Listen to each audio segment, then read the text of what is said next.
Presque 2 mois après sa sortie américaine, La Favorite est enfin au cinéma en France et avec 10 nominations égalité avec Roma aux Oscars qui auront lieu le 24 février prochain. Que vaut La Favorite? Faut-il aller le voir? Franchement, le film est très bon, la mise en scène, c'est drôle, explosif et le jeu des actrices est juste incroyable, c'est un truc de dingue sans déconner. Le film se passe au XVIIIe siècle, la reine Anne, à la santé fragile, au caractère instable, occupe le trône et a une relation avec Lady Sarah qui gouverne le pays à sa place. Mais très vite, lorsqu'Abigail, une nouvelle servante, arrive et gagne la confiance de la reine et devient, on peut dire, sa favorite, la jalousie et une guerre va commencer entre les femmes. Et c'est à mourir de rire parce que les deux sont manipulatrices et elles veulent être au plus près de la reine. Par exemple, à un moment donné, il y a Abigail, donc qui est interprétée par Emma Stone, qui arrive à coucher et à dormir avec la reine. Et quelques minutes plus tard, il y a Lady Sarah qui se rend dans la chambre de la reine. Et là, on se rend compte que Abigail est dans le lit de la reine. Donc très vite, elle va se venger et ça va être comme ça tout le long du film. Enfin, pas tout le long du film, mais du moment en fait que Abigail arrive au palais de la reine, la jalousie va commencer à s'installer et Lady Hill, en fait, accepte pas qu'une autre femme peut être la favorite de la reine. Donc oui, La Favorite est réussie et c'est un très bon film à voir en ce début d'année. C'est violent, drôle. Alors quand je dis que c'est violent, c'est parce que les deux ont aucune pitié. On se doute en fait qu'à un moment donné, une des deux va l'emporter, donc une va partir du palais de la reine et qu'une autre va rester auprès de la reine. Mais je dirais que Emma Stone, qui interprète Abigail, je dirais que Abigail, elle est beaucoup plus manipulatrice que Lady Sarah parce qu'elle a vécu beaucoup plus d'horreur dans le passé. On apprend en fait qu'elle a vendu son corps à des hommes.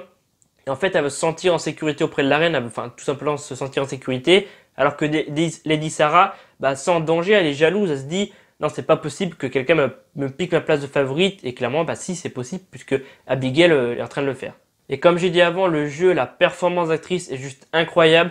Olivia Colman qui joue le rôle de la reine, elle multiplie les facettes, elle est attendrissante, tyrannique, faible et clairement elle m'a impressionné. Clairement à mon donné j'étais là en mode putain mais ouais vraiment elle est vraiment à fond dans le rôle et ça te met à fond dans le film aussi. Ensuite on a Emma Stone que dire, encore une fois épatante, j'adore cette actrice. Clairement à chaque fois que je vois un film où elle est, Emma Stone, elle m'impressionne.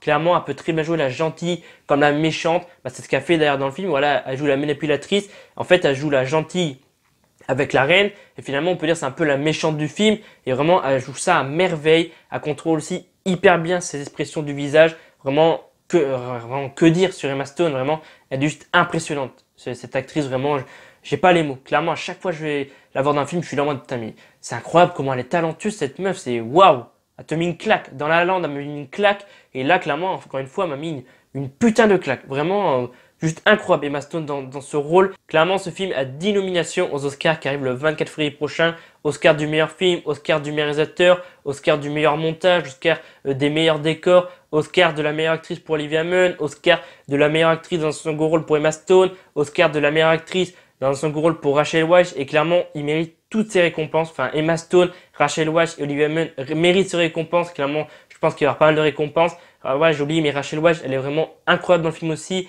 Elle joue vraiment très bien le rôle de la manipulatrice. Elle est froide, elle est vraiment incroyable comme Emma Stone et Olivia Munn. Vraiment, les trois, vraiment, m'ont bluffé. J'étais là, à la fin, putain, ouais, clairement, ouais, elles sont vraiment waouh. Les trois, enfin, surtout Emma Stone. Emma Stone, waouh, elle est vraiment incroyable dans le film. Les films d'histoire, j'adore ça. Et clairement, les décors, les costumes, tout est magnifique dans le film.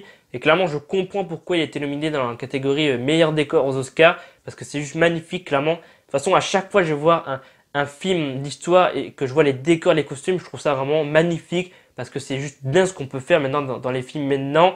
Et après, il y a une caméra que j'ai trouvé stylée dans le film. Ça s'appelle une caméra fish eye. Alors, désolé pour la présentation. C'est une caméra en fait qui distord la pièce à 180 degrés, si je dis pas de bêtises. Et vraiment, moi j'ai vu très rarement des caméras comme ça dans des films.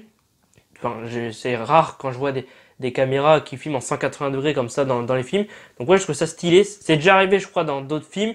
Mais moi, c'est la première fois, je crois, que je vois ça, si je dis pas de bêtises. Donc peut-être que vous, quand vous allez voir le film, si vous allez le voir, vous allez vous dire, ah, mais c'est pas beau comme caméra, mais c'est quoi cet angle de caméra? C'est dégueulasse. Clairement, je trouvais ça assez stylé. Et je mets une note de 16,5 sur 20 à La Favorite parce que vraiment, j'ai passé un bon moment. Le film est très bon. Les actrices sont vraiment incroyables, vraiment, elles m'ont impressionné. La BO, je vais pas parler de la BO, mais la BO est vraiment excellente. À un moment donné, en fait, ils te mettent une musique un peu film d'horreur parce qu'il y a, je crois, c'est Lady Sarah, interprétée par Rachel Weisz, qui porte qui tient une bougie et tout autour c'est noir et du coup ils te mettent une musique un peu film d'horreur et je trouvais ça vraiment très bien réussi. J'étais là en mode, bah attends, mais ça sent un film d'horreur leur truc ou quoi? Mais non, pas du tout, mais vraiment très bonne BO, les décors, les costumes, le montage, vraiment tout est réussi. Vraiment, le réalisateur, alors, je dirais pas son nom parce que je sais plus c'est quoi et j'arriverai pas à le prononcer, mais le réalisateur a fait un film de malade mental et j'espère vraiment que dans les semaines qui viennent, enfin, je pense que dans les semaines qui viennent, le film va faire parler par les Oscars. Voilà, clairement, si il remporte les 10 nominations, enfin, je pense pas qu'il remportera les 10 nominations, mais s'il en remporte au moins 3 ou 4, je pense que voilà, ça va pousser les gens à aller voir le film. Moi, clairement, je pense pas que j'irai le revoir, ou peut-être, je sais pas trop. Mais voilà, moi, ce qui m'a poussé à aller voir le film, c'est déjà, je l'ai entendu parler début janvier, et surtout, il y a Emma Stone dedans. Donc, ouais, Emma Stone, c'est une actrice que j'aime beaucoup. Donc, clairement, c'est ce qui m'a beaucoup poussé à aller voir le film, Emma Stone, qui est dans le film. Et j'espère vraiment qu'en France, il fera le million d'entrées. Clairement, si vous hésitez, ou si vraiment vous aimez le film d'histoire, si vous êtes passionné d'histoire, ce film est fait pour vous.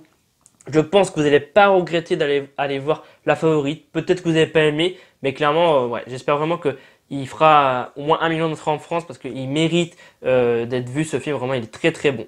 Et c'est la fin de la vidéo. J'espère que cette critique et avis sur La Favorite vous aura plu. Si ça t'a plu, n'hésite pas à mettre un pouce bleu, ça te fait plaisir.